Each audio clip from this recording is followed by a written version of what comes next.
Gente querida do Terror Nadina, sou o Romário Filho e acredito ser conversando que a gente se entenda. Conversemos então. E hoje conversaremos sobre o quê? Cometendo o sacrilégio de parafrasear Shakespeare, tomando a liberdade de trocar o verbo. Ao invés de ser ou não ser, eis a questão, começo esse vídeo com crer ou não crer, eis a questão. Já pensaram no que somos? Somos marionetes. Somos cobaias. Estamos perdidos num universo que não conhecemos absolutamente nada. E mesmo assim, precisamos seguir caminhando em busca do aprendizado para tentar evoluir. Pois é por isso que estamos aqui, por senão não faria sentido. É complicado. É complicado porque a gente fica naquela. Crer ou não crer? Eu explico o raciocínio. Tem tanto vigarista nesse mundo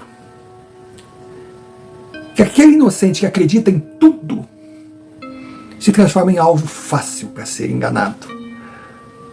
Pois quem em tudo acredita alimenta dentro de si um medo, uma insegurança. E busca o quê? Busca um guru, um mestre que tem todas as respostas. Mas aquele que não acredita em nada, ele cria uma redoma em torno dele. Ele está protegido de ataques externos, com certeza. Mas de efeitos colaterais internos, não. Porque ele se nega a aprender, pois não se dá o direito da dúvida. Bom, qual seria a fórmula mágica de a gente encontrar um meio termo? Bom, eu, leigo como sou e totalmente despreparado, costumo seguir.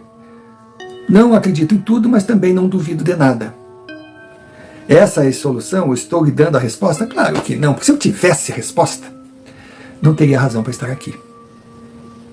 Então vamos seguir caminhando em busca dessas respostas que com certeza estão no sobrenatural. Aquele fascinante e assustador universo que nós não conhecemos. E a melhor forma de conhecê-lo, assim determina o Terror Nadina, é interagir. Aprender com experiências vividas por gente igual a gente. Sendo assim, eu peço, assista esse relato até o final.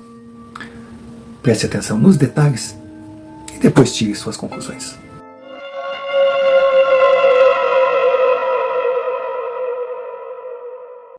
Senhor Romário, desde já agradeço o senhor ter me dado atenção, pois se as pessoas estão assistindo o vídeo é porque ele foi publicado, o meu relato foi respeitado conforme eu acreditava que seria, pois não à toa eu escolhi o seu canal. Não farei a apresentação aqui, nem dando um nome fictício, por nada ter a ver, porque eu não participei da experiência que irei contar. O meu nome, meus dados pessoais estão no e-mail que eu enviei, na certeza que o senhor irá guardar segredo, porque eu não quero ser identificada. Olha, razões não faltam, principalmente que hoje a Pati, na verdade, é a senhora Patrícia, uma mulher vivendo o drama dos 40 anos, tô ficando velha, mas muito feliz, profissionalmente estabilizada, muito bem casada, com uma família linda, 3 filhos adolescentes que são o meu maior patrimônio. Mas o que eu vou lhe contar é uma história que eu ouvi da Dona Valéria, também conhecida como a minha avó materna. E ela me acompanha durante uma vida.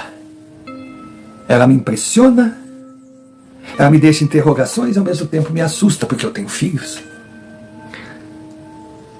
Então eu decidi contar essa história. Por favor, não me pergunte se é verdade, se é mentira, porque eu não teria como bater martelo, embora confie plenamente na minha avó.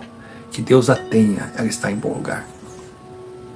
Ela faleceu há 1 ano e desde o seu falecimento eu venho amadurecendo a ideia de tornar pública a sua história, na torcida que ela seja útil, para que algumas pessoas passem a ver a convivência de uma forma diferente. A avó Valéria morava numa cidade pacata, no interior do sul do Brasil. A vovó Valéria era uma adolescente normal para os padrões da época, uma menina sonhadora, como toda menina adolescente é, mas adaptada à vida que recebeu, aquela vida de interior, aquela vida que a menina basicamente era educada para ser dona de casa, esposa, mãe. Ou então ela poderia estudar, mas restaria para ela o quê? Fazer o que chamavam naquela época de normal, que seria o 2º grau, e que lhe daria o diploma para educar, ser professor. Bom, o destino que a avó Valéria seguiu, eu acredito que não está em questão aqui, até mesmo, repito, para evitar a identificação. Mas a jovem Valéria, ela tinha uma amiga desde os primeiros passos da vida escolar, a Natália. A Natália, segundo dizia minha avó, era uma menina meiga, mas não sonhadora, que parecia que ela não tinha o direito de sonhar, porque já tinha o seu destino traçado. A Natália não era uma menina popular. Na verdade, não dava nem para dizer que ela tinha poucas amigas, ela tinha uma amiga só, a vovó Valéria. E elas realmente se gostavam, se curtiam muito. E para a avó, Natália era um motivo de preocupação. Agora, embora não fosse popular, a Natália estava longe de ser assim a razão de bullying na escola. Ninguém se atreveria. Primeiro porque não teria motivo. Porque Natália não apresentava aqueles, digamos assim, atributos físicos ou psicológicos que empolgam ou incentivam para o bullying. Não, ela era uma menina bonita. Na verdade, uma das mais bonitas da escola. A Valéria sempre falou com grande humildade que ela era disparado muito mais bonita que ela. E também Natália era quietinha, educada, falava baixo, na dela, mas que não pisasse no calo. Ela não aceitava ser maltratada, que judiassem dela. E se ela não pudesse segurar, Dona Jurema seguraria, e ninguém estava ali disposto a encarar a Dona Jurema, a assustadora bruxa da região. Esse era o problema que se tornara um peso para Natália. Ela não podia sonhar porque já tinha um destino traçado. Daria sequência à existência da sua mãe Jurema. As duas viviam sozinhas. Uma casa na periferia, uma casa muito bonita, muito bem cuidada, com jardins, com flores. E nos fundos da casa, Dona Jurema tinha uma espécie de, digamos assim, consultório, local de atendimento. E ali, as pessoas faziam fila. Dona Jurema era conselheira, era psicóloga, e era também aquela que fazia determinados trabalhos, para o bem ou para o mal. Parece clichê, mas eu acho que essa é a regra geral, né? Quem chegasse para pedir o bem para Dona Jurema, o bem receberia. Mas quem chegasse para pedir o mal para alguém, ela faria, mas diria: esse mal você vai conseguir, mas ele vai voltar em dobro para você. Sem falar nas curas famosas da Dona Jurema. Era via benzedura, era via chá. Ela não cobrava pelas consultas, pelos trabalhos. Mas é claro, não era uma caixinha na entrada do seu consultório, tinha um baú, que ali as pessoas deixavam o que podiam, o que deviam. Quando perguntavam para a Dona Jurema quanto deveria colocar ali, ela afirmava: coloque o que você achou que vale o que conquistou aqui. Se ao depositar achar justo, Que os bons mentores te abençoem. Mas se no fundo souber que a casa merecia mais e deu a menos, que os bons mentores te protejam. Então as pessoas costumavam ser justas, até por uma questão assim de não mexer com quem está quieto. E Dona Jurema vivia muito bem, Natália tinha do bom e do melhor. Mas claro, Dona Jurema não consultou Natália se ela queria dar sequência. Ela simplesmente impôs.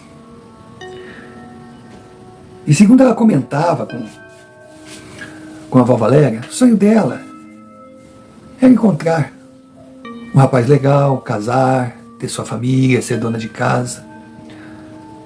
Mas ela não teria chance de realizar esse sonho. Quando a avó falava, mas Natália, diz para tua mãe que você não quer. Ela sorria e dizia, mas não é a minha mãe. A minha mãe bem que gostaria que eu pudesse seguir outro caminho.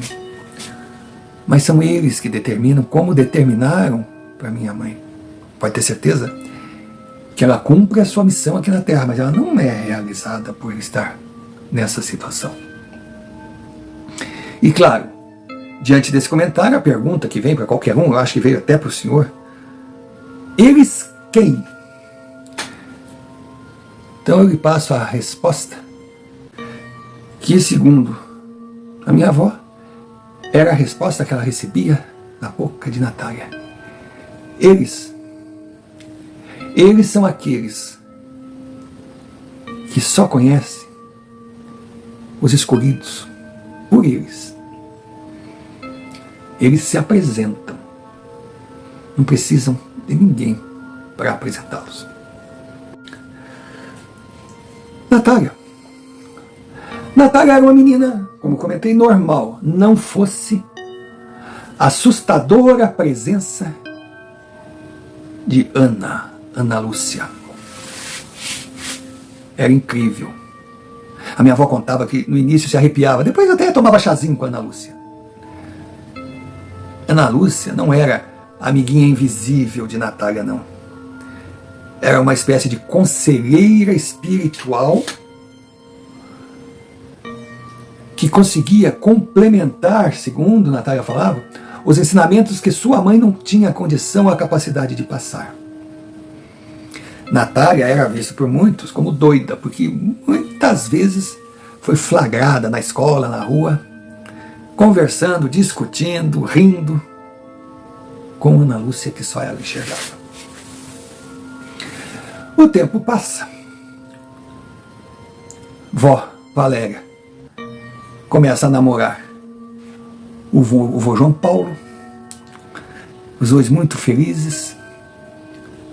Eles queriam que Natália participasse da vida deles, continuasse a amizade, mas claro, aí não tinha essa liberdade, porque é problema, né? Quando amigo ou amiga começa a namorar, parece que fica diferente.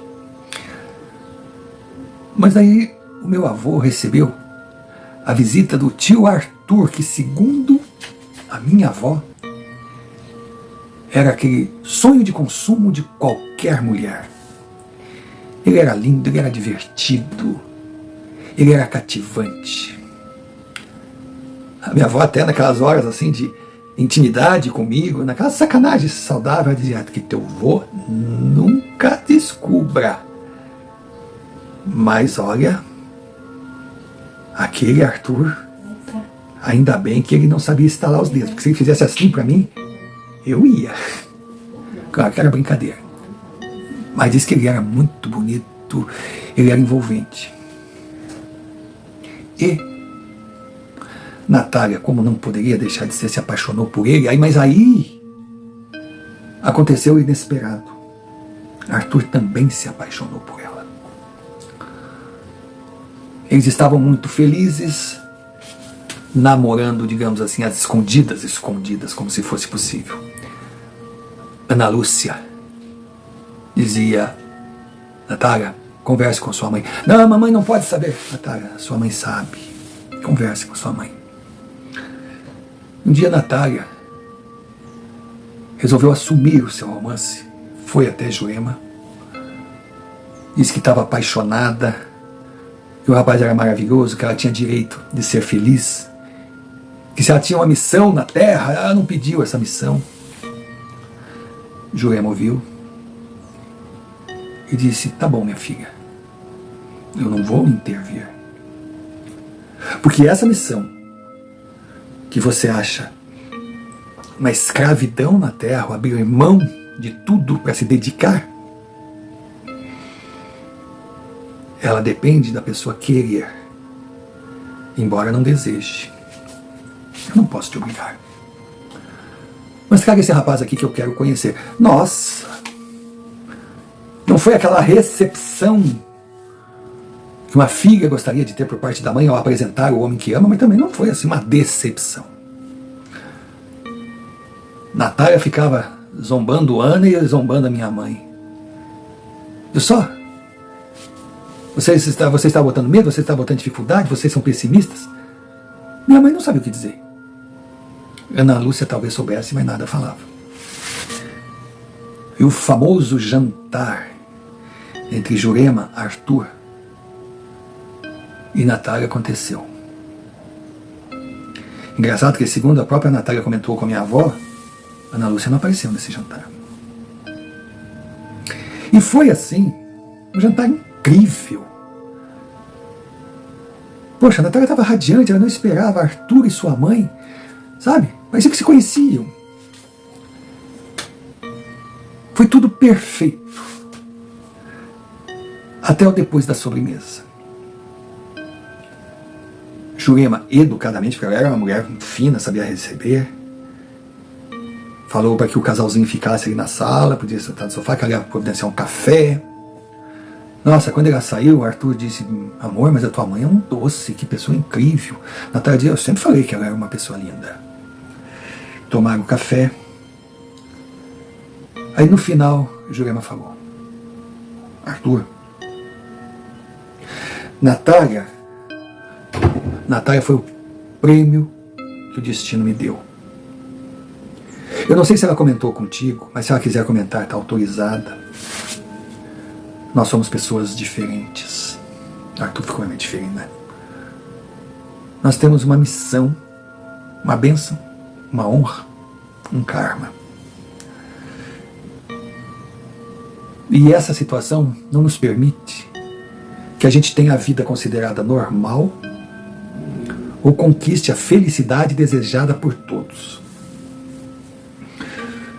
Porque para cumpri-la, nós somos obrigadas a abrir mão de certos sentimentos. E quando eu falo obrigadas, não é no figurado. Aí ela olhou assim para os dois jovens, pegou a mão da filha, pegou a mão do rapaz, botou as duas mãos assim, uma posta sobre a outra, apertou as mãos, olhou nos olhos e disse: Arthur, você é um menino maravilhoso. É o genro que toda mãe sonhou para sua filha. Natália, você é incrível. Daria uma esposa, uma mãe, uma dona de casa. Sensacional. Vocês querem minha bênção? Eu não posso dar. Aí veio aquele ar de decepção. Tipo, mas por quê? Porque eu quero preservar vocês. Porque a missão proferida a Natália foi a mesma que eu recebi. E eles não aceitam recusa. E também não querem que nada atravesse o caminho de sua embaixatriz aqui nesse plano, que venha atrapalhar suas funções. Então eu abençoo, sim, o amor de vocês, que eu sei que é verdadeiro.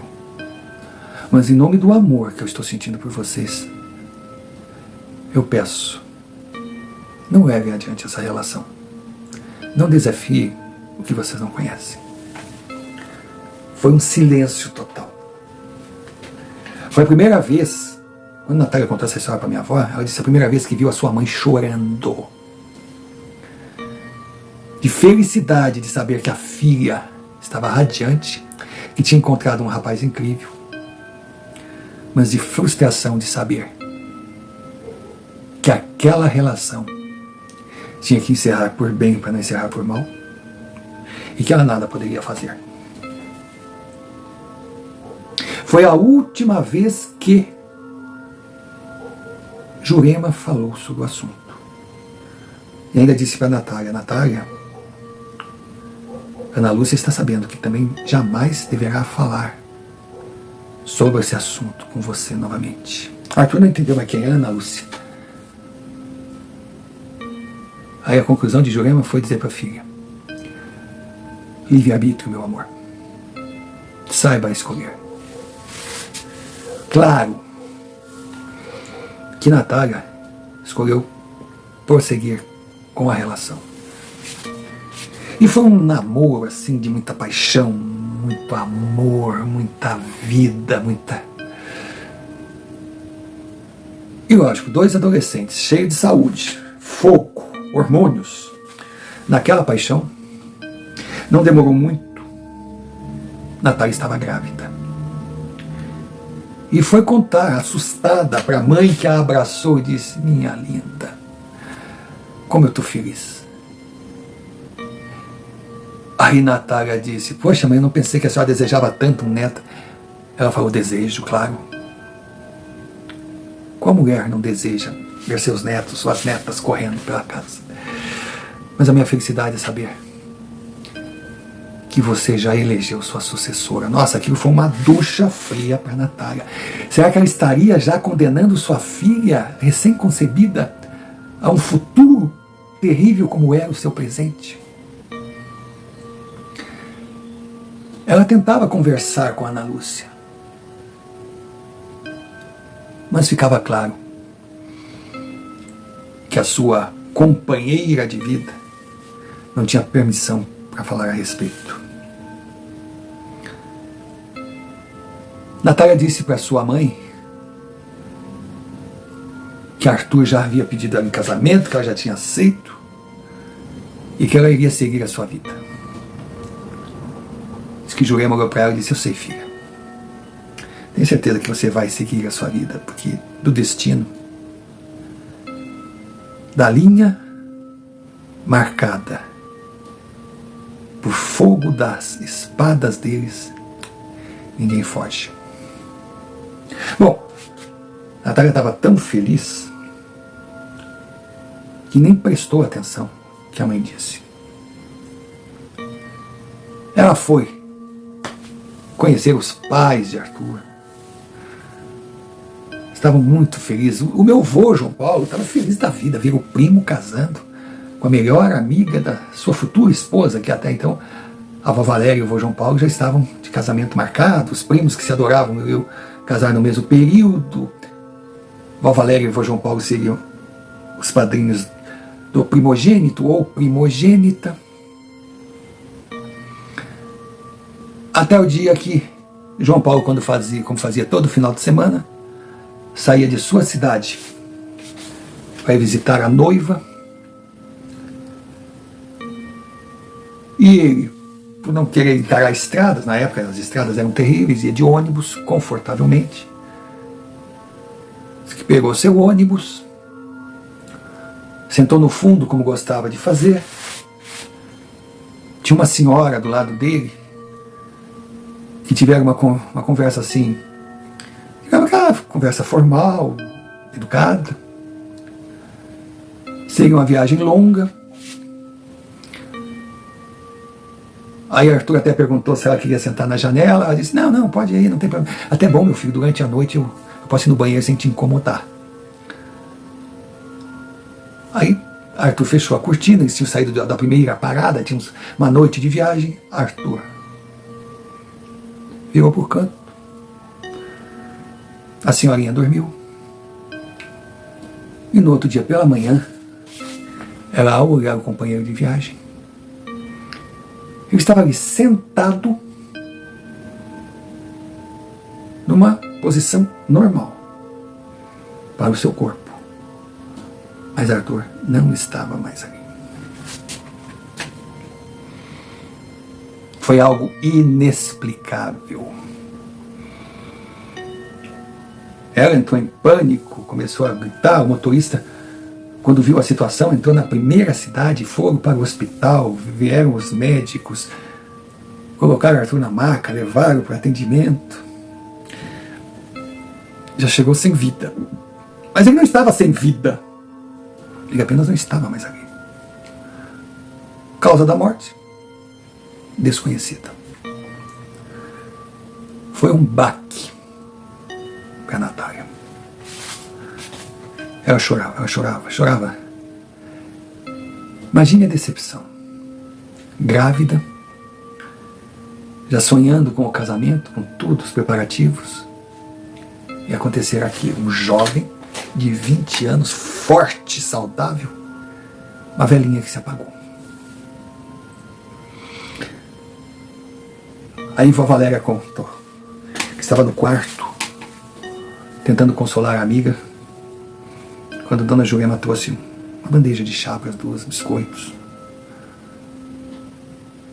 A sua filha estava ali, parecia uma flor murcha, sabe, uma coisa assim. Era triste de ver, de lembrar do brilho dos olhos que tinha Natália antes e daquele opaco do depois.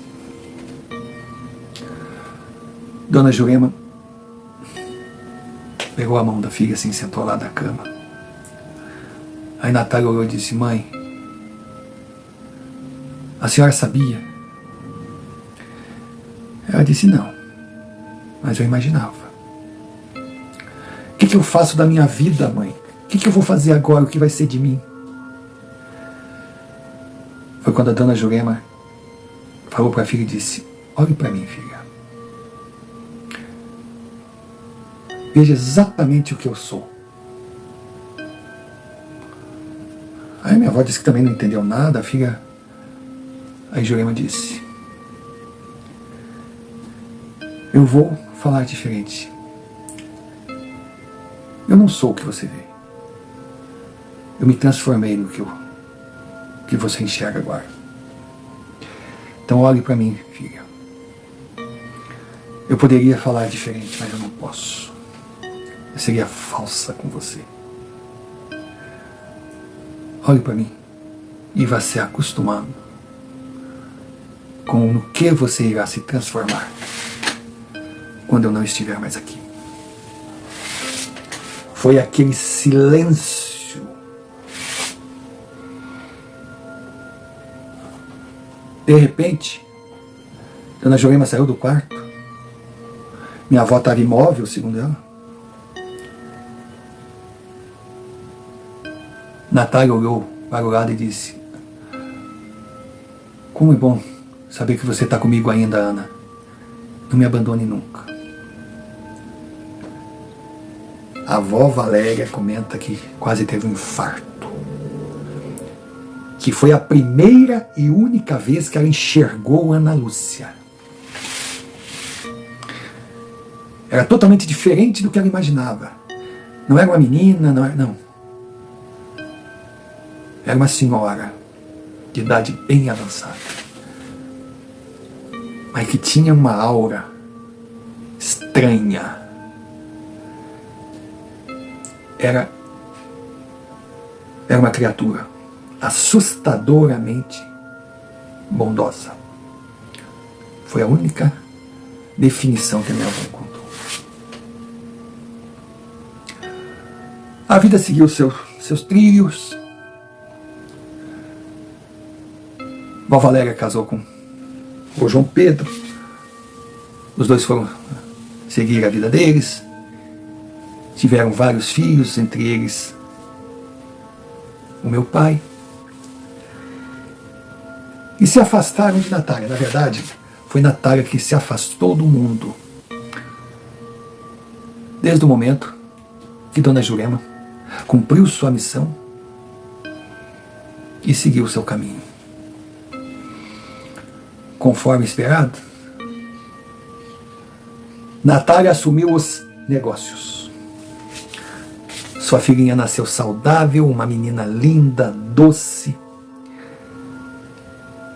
E no trato com sua filha, Natália não conseguia deixar de perceber a semelhança. Ela estava educando sua filhinha conforme foi educada. E Ana Lúcia simplesmente migrou E Faro passou a fazer parte da vida da futura embaixatriz. No início da década de 1990, a minha avó, mesmo afastada da sua grande amiga que se isolou, ela soube do que estava acontecendo na cidade.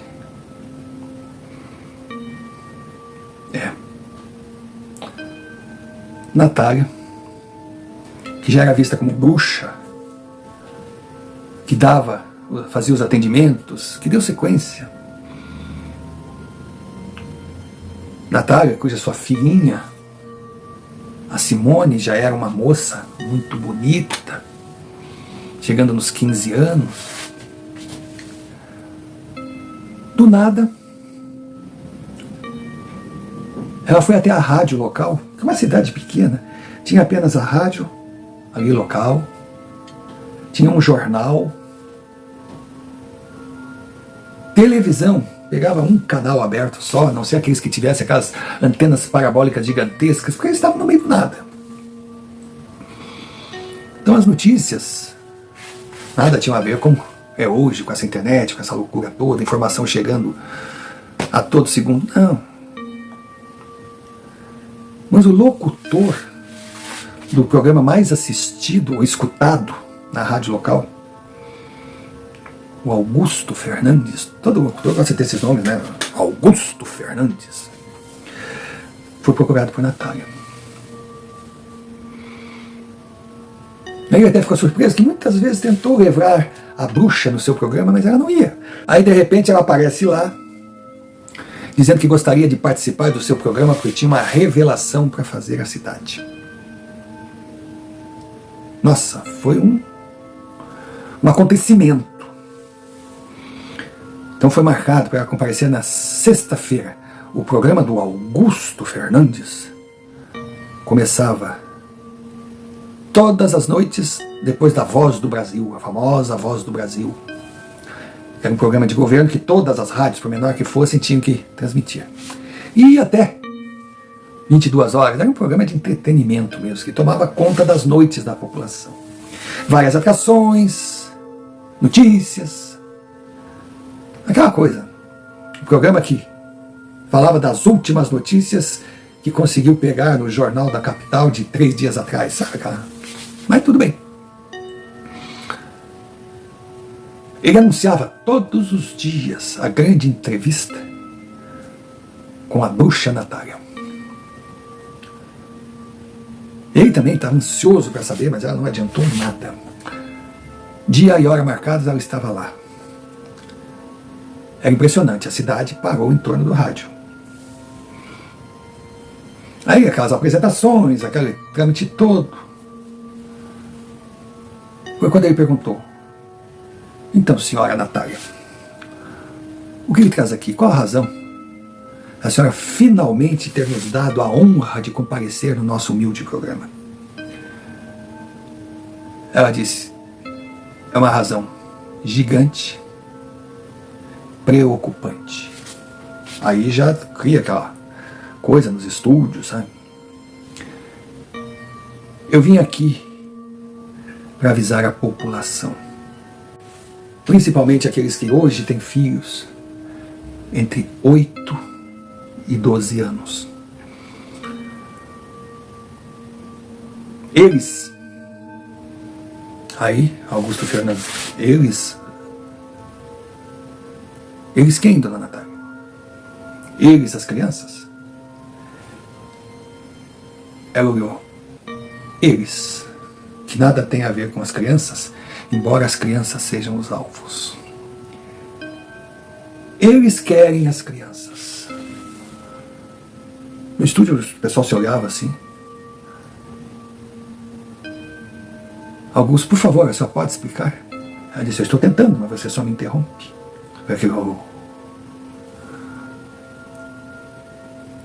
Eles precisam da energia de crianças para continuar a existir. Porque o universo onde vivem, ele é carente de luz, de energia, de força.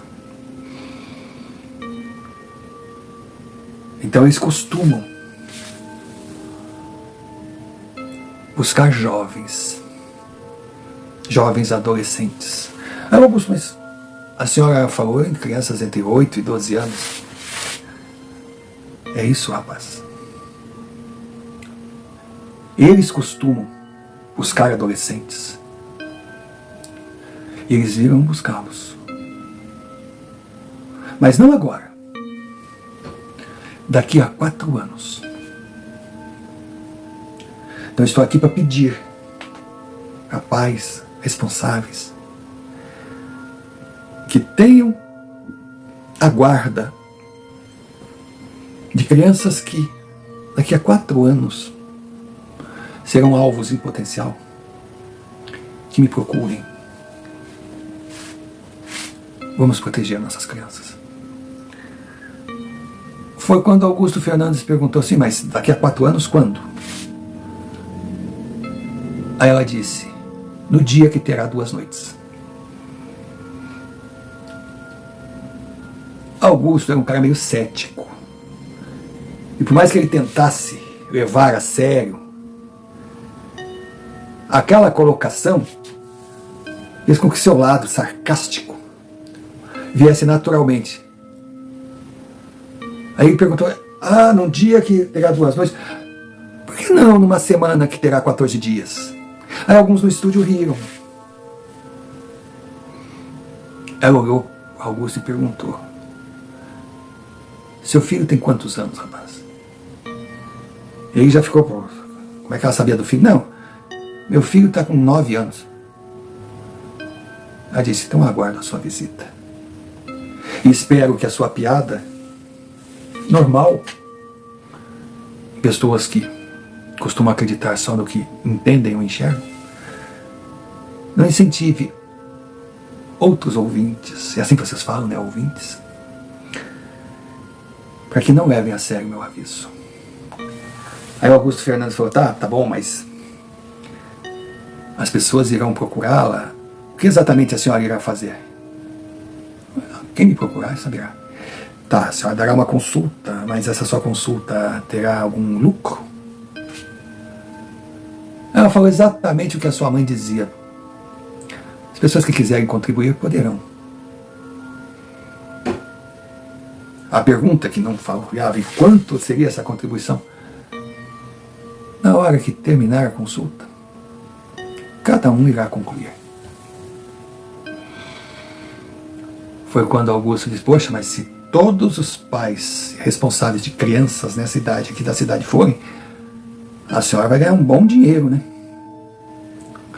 Mas aquela colocação assim, tipo, tá bom. É assim. É o meu trabalho. Aí, mas eu pensei que o seu trabalho era proteger as pessoas. Seu Augusto Fernandes, o seu trabalho é informar as pessoas. É um trabalho muito importante. O senhor realmente tem uma missão gigantesca, uma responsabilidade maior ainda. Mas nem por isso abre mão do seu salário no final do mês. Bom, ali foi o silêncio. Quando Augusto tentou ir dar o contraponto, ela, por favor, rapaz, eu não vim aqui para debater com você, para tentar provar quem tem um QI maior, é QI que vocês falam, né? Não. Eu vim aqui para cumprir a minha obrigação. Agradeço você ter me dado essa oportunidade. Agora eu vou para minha casa e vou aguardar aqueles que me levaram a sério e irão me procurar. Eu farei de tudo para proteger as crianças que eles tanto amam. E aqueles que por acaso optarem e não ouvir o meu aviso, eu peço que procurem então seus pastores, seus padres, seus mentores, seus guias, o que eles acreditam, e busquem proteção. O que eu estou falando é muito sério. Se retirou e foi embora. O programa seguiu com uma série de ligações. Segundo a minha avó falou, Eram pessoas ligando preocupadas, eram pessoas debochando, eram pessoas criticando como é que um programa sério que não ia mais assistir ou escutar aquele programa que dava voz para uma maluca, enfim. Minha avó não tem noção exatamente de quanto ou o que foi dito, mas deu uma repercussão gigantesca. O tempo seguiu o seu ciclo. Passados 2 anos, Augusto Fernandes estava ali, montando a grade do seu programa, quando chegaram as notícias. Quando ele abriu um dos jornais e leu, ele tremeu. Falou: meu bom Jesus, o que é isso? Aí seus assessores perguntaram: mas do que você está falando? Eu quero entrar no ar agora. Aí ele não era assim de querer entrar no ar na hora do programa de outros, não, mas ele era o nome da rádio, né? Então deixaram ele entrar no ar. Ele entrou agradecendo ao seu colega que lhe cedeu uns minutos para pedir que todos assistissem e escutassem o seu programa naquela noite, que ele tinha algo importantíssimo para falar. Claro que era rastilho de pólvora. O homem da caixinha. Porque Augusto Fernandes também era o presidente da Câmara Municipal. Nossa, foi eleito com o pé nas costas. Ele tinha o que chamava caixinha, ele tinha o rádio, né? E olha, o programa daquela noite teve uma audiência semelhante àquele último, quando Natália lá esteve. Foi quando Augusto Fernandes começou a falar de um assunto que o deixou preocupado. Que ele não sabia no que acreditava ou deixava de acreditar, mas ele sabia que tinha a obrigação de comunicar aos seus ouvintes. Todo mundo aguardava, ele falava pausado, ele tinha aquela voz de locutor. Uma notícia que chegou hoje. E essa notícia me fez lembrar daquela polêmica revelação da nossa bruxa Natália, que acabou me causando alguns problemas, todos lembram. Mas hoje eu soube que para o dia 3 de novembro de 1994, ou seja, há pouco menos de um ano, está previsto para a nossa região um eclipse total do Sol. E num determinado horário do dia, nós ainda vamos pegar detalhes, a noite irá acontecer em plena tarde.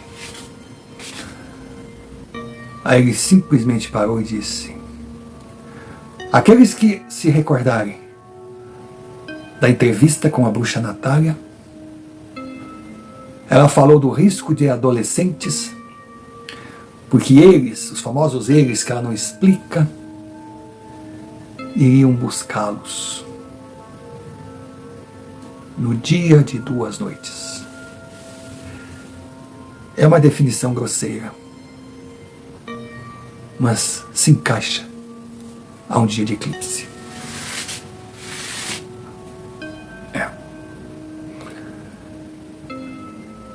Augusto Fernandes, no dia seguinte, foi procurar Natália. Ela o recebeu com cordialidade e disse que estava esperando já a sua visita. Aí perguntou: que bom saber que a senhora escuta o meu programa. Ela disse: eu não escuto. Mas eu sabia que mais cedo ou mais tarde a notícia chegaria até você. Ele perguntou: o dia das 2 noites? Meu filho. A forma que você recebeu aquele meu aviso há anos atrás simplesmente esvaziou aquilo que eu tentei avisar as pessoas. Muito poucos vieram me procurar. Se você quer saber, eu ganhei nada de dinheiro, se é que essa é a sua preocupação. Mas pode ter certeza que eu daria todo o dinheiro que eu tivesse recebido, na certeza que as pessoas entenderiam a gravidade. Augusto saiu de lá envergonhado. Ele estava assustado, principalmente com o seu filho, que se encaixava na idade. Aí disse que ele iria levar seu filho. Ela falou: seu filho será bem-vindo. Só que, vereador, pensando em se candidatar a prefeito, com toda uma política, com toda a forma cética de pensar, numa cidade em que igrejas comandavam, igrejas evangélicas, a igreja católica, até um centro espírita, enfim. E diziam ser absurdo uma bruxa, primeiro uma pessoa se apresentar como bruxa, e fazer uma revelação, sabe, daquelas assustadoras que nada tem a ver. Se Augusto Fernandes levasse seu filho até lá, ou colocasse no seu programa, fizesse voltar essa ideia do dia das duas noites, ele poderia jogar fora suas pretensões políticas. Então, no dia seguinte, ele apresentando o seu programa, ele disse que conversou com a bruxa, ela confirmou que o dia das duas noites, onde o pior iria acontecer, provavelmente, aí ele botou provavelmente, seria o dia do eclipse, mas deu liberdade que cada um seguisse o seu feeling, a sua intenção, a sua fé.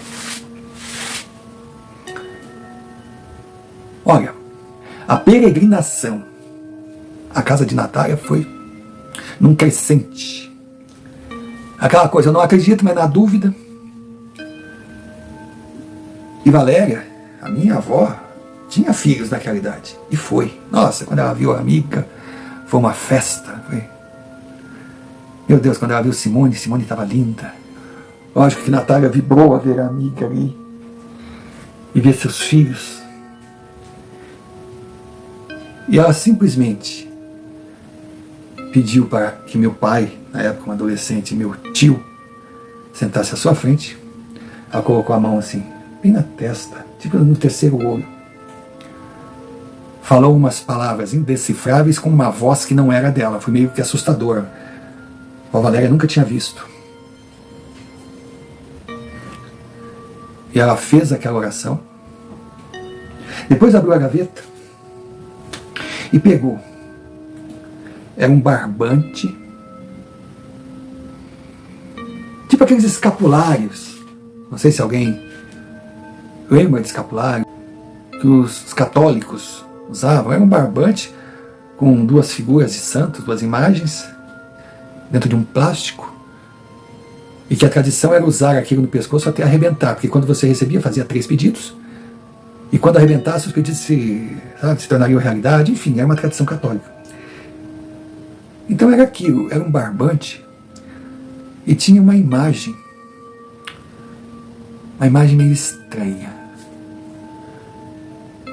que a minha avó não quis nem olhar. Uma coisa assim meio, não era horripilante, não era aterrorizante, não era, mas não era aquela imagem que fazia bem.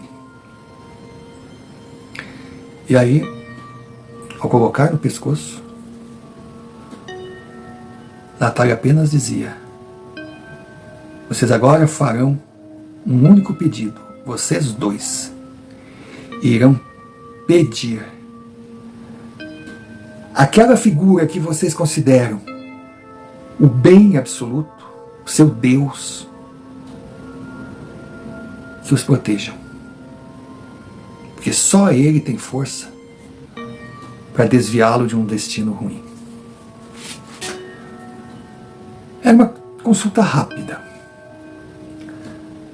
Aí ela com umas folhas benzia as crianças, ali beijava suas testas e diziam: sigam em frente sem se desviar do seu caminho, que se vocês fizerem o que eu pedir agora, nenhum mal irá alcançá-los no dia de 2 noites. Foi quando Vó Valéria, já conhecendo o ritual, pegou o dinheiro e colocou dentro da caixa. Natália olhou para ela e disse: minha amiga, diga para mim uma curiosidade, quanto você depositou? A minha avó falou o valor, que não foi pequeno. Digamos que hoje seria o quê? Uns R$200. Natália sorriu, virou, abriu uma gaveta, pegou o dobro do valor, entregou para minha avó. Minha avó disse: mas o que é isso, Natália? A gente tem que dar o valor que acha justo por algo recebido. Então, esse aqui é o meu muito obrigado pela amiga que você sempre foi. Eu não estou lhe pagando, porque não teria dinheiro para pagá-la. Eu estou lhe apenas reconhecendo e dizendo que eu te amo, minha amiga. Nossa, as duas se abraçaram, era uma amizade incrível, era uma amizade incrível. Na hora de sair, Simone chegou. Aquela coisa: oi tia, ai linda, os meninos abraçaram e coisa. Foi quando Vó Valéria olhou no fundo assim. Ali estava a Ana Lúcia, sempre na sua missão de proteger a embaixatriz. Antes de sair, Vó Valéria disse que não pôde deixar de tirar uma dúvida, não tinha lógica. Ela ousou olhar para Ana Lúcia e falar com ela. A pergunta foi direta: você tem a missão de garantir que as embaixatrizes trabalhem em favor dos seus mestres. E como é que permitiu a Natália vir a público e avisar sobre a intenção do seu povo, se é que eu posso dizer assim, Ana, de vir buscar vidas de seres humanos? Não dá para entender. Ana olhou para ela e simplesmente disse: a gente permite, porque o que será feito não é pessoal, não é por maldade, é um instinto de sobrevivência. Os seres, eles são predadores e presas, e nós precisamos da luz dessas crianças. É algo que não gostaríamos de fazer, mas somos obrigados. E claro, sabemos que nossas embaixatrizes não gostariam de compactuar, serem cúmplices de algo tão triste. Então deixamos que elas façam todo o possível para evitar, na certeza que não conseguirão. Porque melhor que sejam suas intenções, elas irão enfrentar a arrogância, o ceticismo e a ignorância da espécie humana.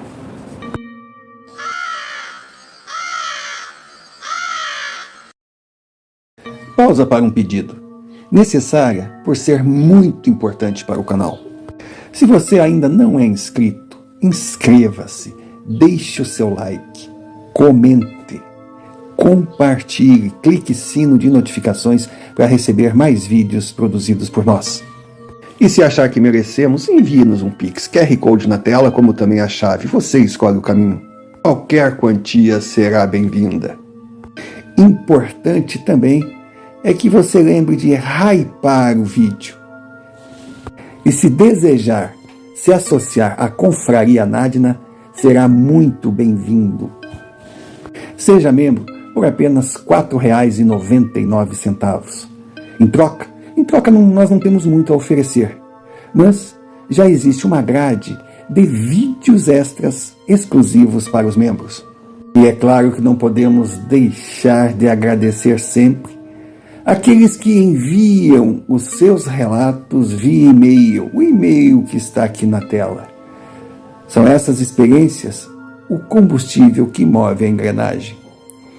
Dado o recado, voltemos ao relato. E desde já deixamos o nosso muito obrigado. Muito obrigado por estar aqui, por ser um Nadna, pois você é a razão do canal existir. Quando o dia do eclipse chegou, foi um evento na cidade, todo mundo explicando como teria que agir, que não poderia olhar direto para o sol, correria o risco de perder a visão. Uns diziam que aqueles filmes de fotografia protegeriam, outros diziam que o ideal era não olhar, outros falavam que não podia olhar através do espelho, que o reflexo viria, enfim. Muito de ciência, muito de, crença popular. Mas ali na cidade tinha uma tensão maior. A passagem do eclipse trazia preocupação para aqueles que acreditavam, que passaram o eclipse todo abraçados dos seus filhos ali. E também naqueles que não acreditaram, que não visitaram Valéria, também trazia aquela coisa, aquela ansiedade. O eclipse passou e nada aconteceu. Bom, à noite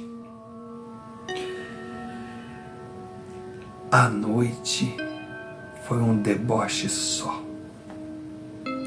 No programa do Augusto Fernandes não se falava outra coisa. Natália virou razão de piada, e aqueles que por acaso foram até ela para fazer a tal consulta estavam revoltados. Isso é uma pilantra, isso tem que ser presa. Muitos disseram que ia querer o dinheiro de volta, charlatã. Augusto Fernandes deitava e rolava, aproveitava para fazer a sua campanha. Pois é. Terminado o programa, terminado o dia do eclipse, talvez o mais tenso da história da cidade, todos foram dormir. Aí ao amanhecer, em dezenas de residências da cidade, os pais acordavam para ir trabalhar, os filhos tinham que ir para a escola, outros filhos tinham que isso, tinham que aquilo, e as crianças não apareciam. Quando os pais chegavam nos quartos, as crianças estavam sentadas. Da mesma forma que Arthur foi encontrado no ônibus. Seus corpos estavam ali, mas eles estavam sem vida. Foi aí que a cidade percebeu que Natália avisou que no dia de 2 noites eles iriam buscar a energia de jovens que precisavam para continuar existindo. Só que em nenhum momento eles afirmaram que seria durante o eclipse solar.